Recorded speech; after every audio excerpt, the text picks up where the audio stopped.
आज बात पुतिन के वॉर प्लान की। रूस की तरफ से नाटो का किसी भी देश या फिर यूक्रेन पर न्यूक्लियर अटैक होने ही वाला है। ये सनसनीखेज दावा किया गया है जर्मन इंटेलिजेंस चीफ की तरफ से। क्या है इसके मायने और क्या यूक्रेन के वॉर ग्राउंड पर जंग का लास्ट राउंड होना तय हो गया है? हमारी इस वॉर स्पेशल रिपोर्ट में आप देखिए।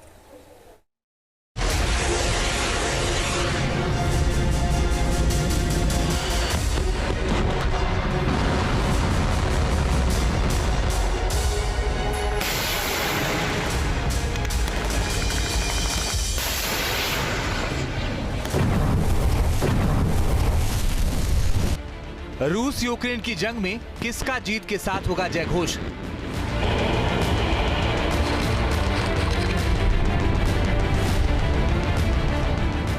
इस सवाल का जवाब मौजूदा वक्त में किसी के पास नहीं है, लेकिन वॉर जोन में जो डेवलपमेंट हो रहे हैं उससे लगने लगा है कि इस जंग में अब जल्द ही एटमी शोले भड़क सकते हैं। नेटो वर्सेस रूस की अदावत अब खुलकर दिखने वाली है।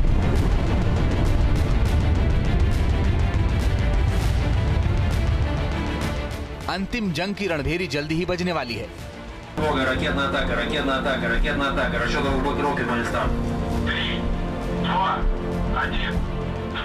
दरअसल पुतिन ने अपने तमाम एटॉमिक मिसाइल साइलो और मिसाइल बैटरी और एटॉमिक आर्म्स बेस को हाई लेवल पर अलर्ट कर दिया है। कुछ ऐसा इनपुट नेटो देशों और यूक्रेन के खुफिया इंटेलिजेंस ब्यूरो के चीफ भी दे रहे हैं। इस चेहरे को शायद आप नहीं पहचानते होंगे। ये है जर्मन खुफिया agency federal intelligence service BND के चीफ ब्रूनो खल। बीएनडी चीफ ब्रूनो को नेटो का आंख और कान माना जाता है। बीएनडी चीफ ब्रूनो ने पुतिन के एटमी प्लान पर ऐसा खुलासा किया जो बेहद विस्फोटक है। उनके मुताबिक रूस ने हाइपरसोनिक मिसाइलों का प्रोडक्शन तेज कर दिया है। रूसी सैन्य क्षमता में इजाफे का मतलब है कि नेटो के साथ सीधा सैन्य टकराव, जो अब क्रेमलिन के लिए एक संभावित विकल्प बन गया है। उम्मीद है कि मॉस्को अपने हाइब्रिड युद्ध को और बढ़ाएगा।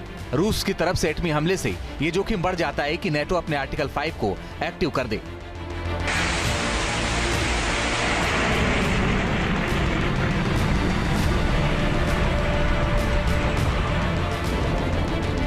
मतलब जर्मन खुफिया प्रमुख ये दावा कर रहे हैं कि पुतिन परमाणु हमले की तैयारी में है। वहीं दूसरी तरफ उनका ये भी अनुमान है कि नेटो को पलटवार के लिए तैयार रहना चाहिए।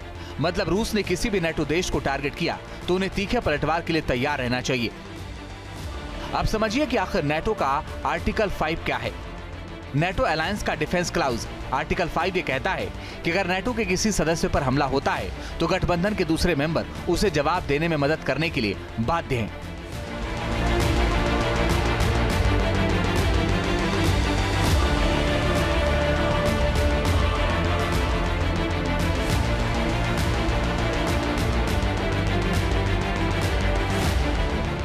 ऐसे में साफ है कि रूस की किसी भी हिमाकत का जवाब देने के लिए नेटो देश पूरी तरह से तैयार है। नेटो देशों में मची भगदड़ और पैनिक की वजह है पुतिन का हाइपरसोनिक मिसाइलों के मास प्रोडक्शन को हरी झंडी देने का ऑर्डर। पुतिन ने 21 नवंबर को यूक्रेन के निप्रो शहर पर एक इंटरमीडिएट मिसाइल दागा था। रूसी राष्ट्रपति व्लादिमीर पुतिन ने इसे मिसाइल का टेस्ट बताया था। इस मिसाइल का नाम ओरिशनिक है। इस बीच पुतिन ने ओरिशनिक मिसाइलों के और ज्यादा टेस्ट फायर की धमकी दी है।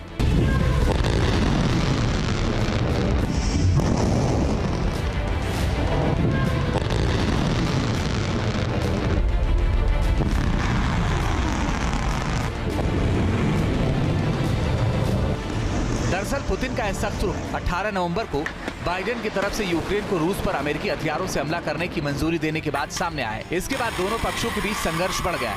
यूक्रेन की खुफिया एजेंसी भी इसकी तस्दीक कर रही है। रूस की आर्थिक हालत खराब है। इसके बावजूद पुतिन सभी संसाधन को युद्ध मशीन में डाले जा रहे हैं। रूस के पास 200 KH-101 क्रूज मिसाइलें और 300 इस्कंदर बैलिस्टिक मिसाइलें हैं। इसके बावजूद बड़े पैमाने पर इनका उत्पादन जारी है।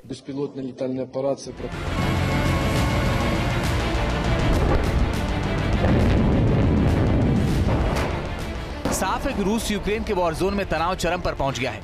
अमेरिकी मिसाइलों की मार से बौखलाए पुतिन अब कुछ ऐसा करना चाहते हैं कि नेटो को सबक मिल सके, फिर चाहे वो स्ट्रेटेजिक एटॉमिक वेपन से हमला ही क्यों ना हो। Team news nation.